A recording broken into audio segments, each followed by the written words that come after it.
Welcome back to the deep dive where we try to cut through the noise and get straight to the insights that matter. Today, we're taking a leap, you could say, into the world of youth athletics, specifically how children can boost their jumping and sprinting. You picture a young athlete eager to run faster, jump higher. What's the actual science behind doing that safely and, well, effectively? So this deep dive is really for you. Maybe you're a parent, a coach, or just curious about how young bodies perform at their peak. Our goal is to give you some solid evidence-based knowledge, but without getting too bogged down in technical jargon. We're diving into a really interesting piece of research today. It's a systematic review and meta-analysis titled Children's Sprint and Jump Performance After Plyometric-Jump Training. It was published online March 1st, 2025, in the Journal of Sports Science and Medicine. The lead author is Han Wu, working with a team including Shuai, JinYu, Bian, Rodrigo Ramirez-Campillo, Eduardo Sáez de Villarreal, and Zhao. Quite a team. So our mission today is pretty clear. Let's unpack what this review tells us about plyometric jump training, or PJT, specifically for kids. Does it actually work? What makes it more effective? And maybe most importantly, what should we consider if we're thinking about PJT for young athletes? Right. And what's really fascinating here is how this study zooms in specifically on children. It's not just about athletic stats. Yeah. It touches on physical literacy, finding training methods that are actually effective and accessible for kids from a young age. And that distinction, focusing only on children, not lumping them in with adolescents or adults, that's crucial. Their bodies are developing, they respond differently. Okay, yeah, let's unpack that. Starting with the basics, maybe for listeners who aren't familiar. What exactly is plyometric jump training, PJT? Sure. So PJT, at its core, is about using the body's natural elasticity. Think of it like loading a spring. It involves exercises like hopping, bounding, different kinds of jumps, all designed to make a muscle rapidly stretch and then contract powerfully. It's like snapping a rubber band. This mechanism, it's called the stretch-shortening cycle, and it's key for developing power and speed, explosiveness, really.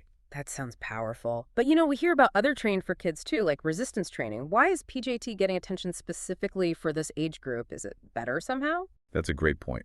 Resistance training absolutely has benefits for kids. Yeah. It's cardiovascular health, bone strength, definitely.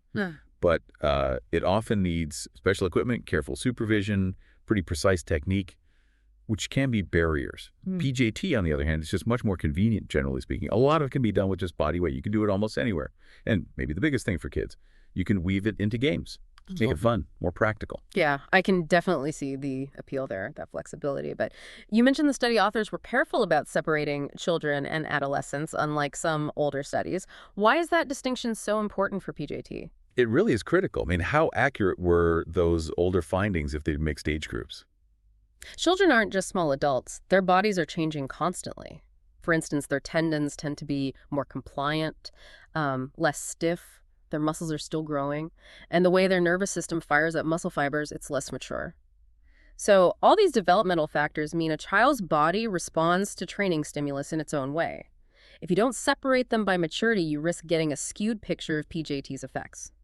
This review is smart. They focus specifically on children defined as boys under 13, girls under 11, or technically speaking, kids who haven't hit their main growth spurt yet, Tanner stage 1-2, basically. Yeah. Having that clear definition, it just helps give us a much more reliable understanding. Right, a clearer picture. So to get that clarity, what kind of process did Wu and the team use for this review? It sounds pretty rigorous. Oh, absolutely. They followed the PRISMA 2020 guidelines. That's really the gold standard for systematic reviews, ensures it's transparent, thorough. They even registered their study protocol beforehand in Prospero.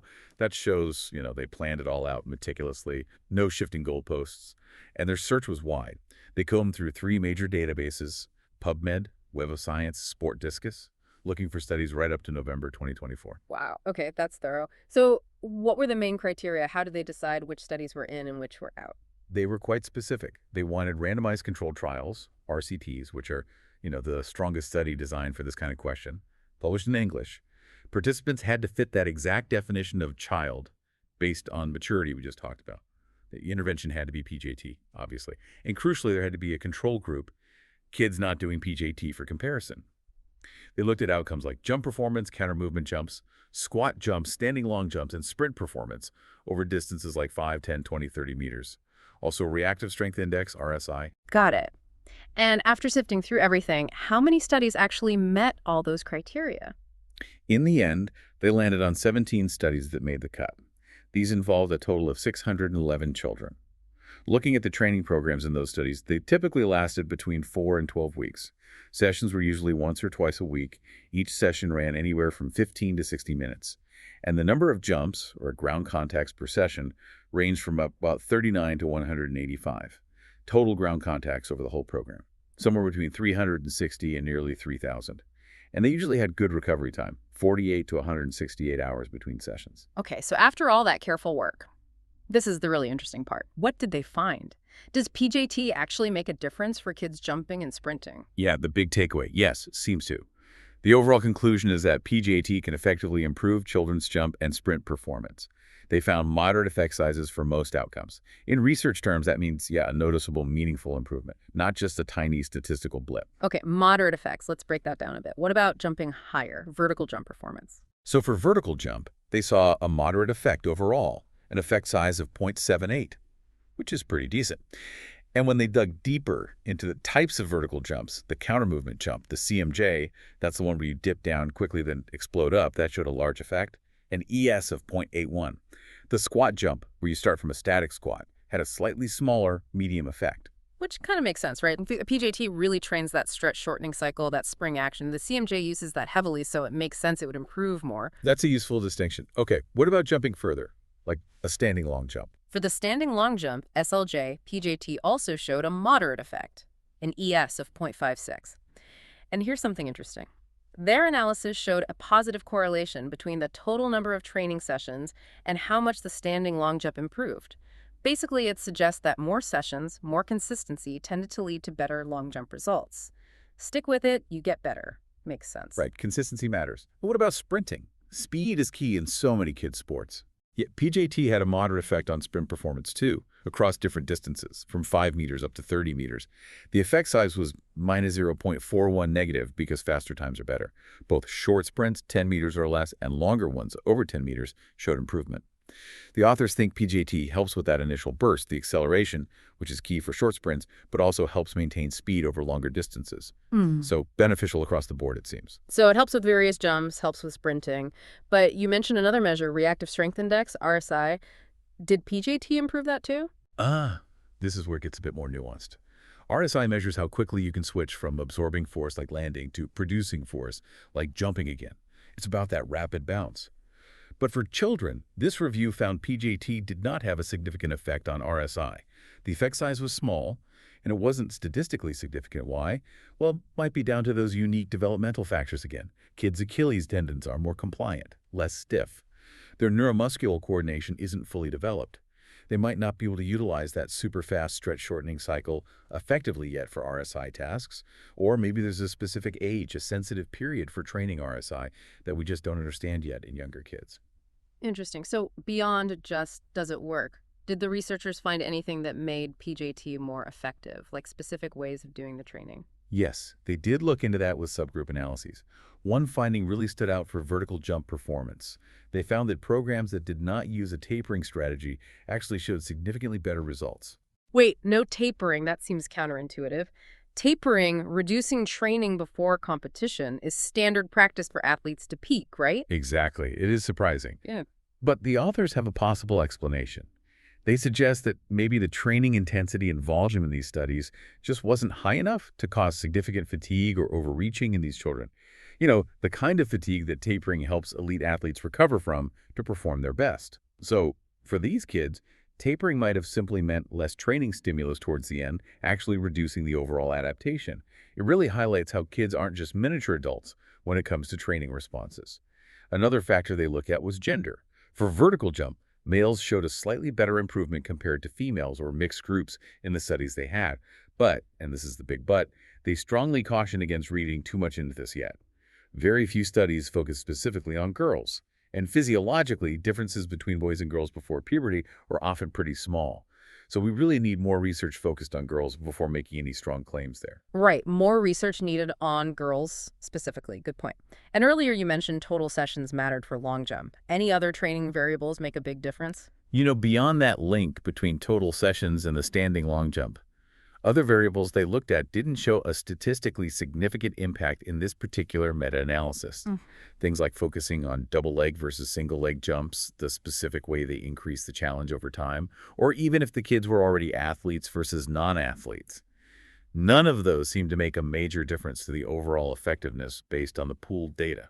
Okay, so we have these promising findings, but also some nuances. As always on the deep dive, we need to think critically. What are the limitations here? The caveats we need to keep in mind? Absolutely crucial, and the researchers themselves point this out. They use the grade assessment to rate the certainty of the evidence. And the ratings came back as very low to low. Very low to low. What does that mean practically?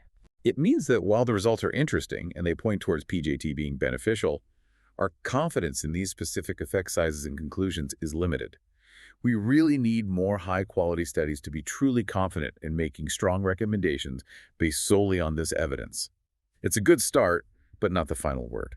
They also noted concerns about the risk of bias in the included studies. A couple had a high risk, most had moderate concerns, often related to things like how participants were randomized or whether researchers or participants were blinded to who got PJT. Hard to do perfectly in exercise studies, but still a limitation. And importantly, they found signs of publication bias, especially for vertical jump and standing long jump. Publication bias, meaning studies that didn't find positive results might be less likely to get published. Exactly, which can skew the overall picture, making the effect seem bigger than it really is. When they did statistical adjustments to account for this potential bias, the estimated effect sizes for those jumps did decrease noticeably. Still positive, but less pronounced. Okay, so low certainty, risk of bias, publication bias, those are significant caveats. Did the authors mention any other limitations we should be aware of? Yeah, a few others. First, the number of studies overall was relatively small, just 17. And for some outcomes, like RSI, it was even smaller, only 5 groups. A lot of potential studies had to be excluded because they didn't properly report the maturity levels of the children, which, as we've discussed, is so vital. Second, training intensity wasn't consistently measured or reported across the studies. How hard were the kids actually working? It's hard to compare dose response without that. Adult intensity scales don't really work well for kids. They also pointed out inconsistencies in how maturity itself was assessed, a lack of super detailed reporting on the training specifics like exact rest times, exact ground contacts, and different measurement tools being used across studies. All these things add noise or heterogeneity, making it harder to pull the results and draw firm conclusions. But this also gives us a clear roadmap for future research, right? We need studies that address these gaps. Definitely sounds like a call for more precise research. But despite all those limitations, based on what this review does suggest, are there any practical takeaways? Any advice for coaches or parents thinking about PJT? Well, yes, even with the caveats, the authors offer some guidance based on the trends they saw in the effective programs. They suggest aiming for PJT about twice a week. A program duration of more than 12 weeks seemed potentially better. Per session, maybe around 55 ground contacts, accumulating to about 720 total ground contacts over the program, and definitely allow good rest between sessions 48 to 72 hours. They also really stress matching the intensity to the child's ability, not just going all out, think low to moderate, maybe progressing to low to high, but individualized. And using a mix of horizontal and vertical exercises seems like a good approach for overall jump and sprint improvement. So it sounds like the message is start carefully, progress gradually, listen to the child's body, especially given they're still developing. Absolutely, that's key. Yeah. Children's bodies are still maturing. PJT involves impact forces, sometimes quite high, like up to 4 times body weight in drop jumps. So gradual progression is paramount. Coaches need to ensure kids have a decent base of strength first. It's about smart, safe training, not just chasing results recklessly. Respect their development. Okay. So looking ahead, what's the big picture for future research in this area? Where we need to go next? The clear next steps are studies with much better methodology. We need precise assessment and reporting of maturity using gold standards like bone age, if possible, not just age. We need detailed reporting of the training programs, intensity, volume, rest, everything, standardized ways of measuring outcomes. And like we mentioned, we desperately need more studies focused specifically on girls and also on non-athlete children, the general kid population, to see how broadly these findings apply. So wrapping this up, this deep dive shows PJT definitely has promise for boosting kids' jump and sprint abilities. We've seen things like total sessions mattering, and maybe even skipping the taper could be beneficial, which is interesting. It paints a picture of a potentially practical, accessible training method. But maybe the most critical takeaway is that reminder about the evidence quality very low to low certainty right now. It doesn't mean PJT doesn't work, but it signals this is an area ripe for more and better research, an exciting frontier, really. So here's something for you to think about after this. How do we balance that enthusiasm for potentially helpful training like PJT in youth sports with the clear scientific need for more rigorous child-specific research? How do we make sure we're helping, not harming, the next generation? If you want to dig into the details yourself, we absolutely encourage you to read the full article. Again, it's Children's Sprint and Jump Performance After Plyometric-Jump Training, a systematic review by Hanwoo and colleagues in the Journal of Sports Science and Medicine. You can find it online using the DOI, https.doi.org 10.52082 JSSM.20125.52. Check the show notes for that link too. And if you found this deep dive helpful, please do follow our channel and turn on notifications so you don't miss future episodes where we unpack more research like this. Until next time, keep learning, keep growing, and stay curious.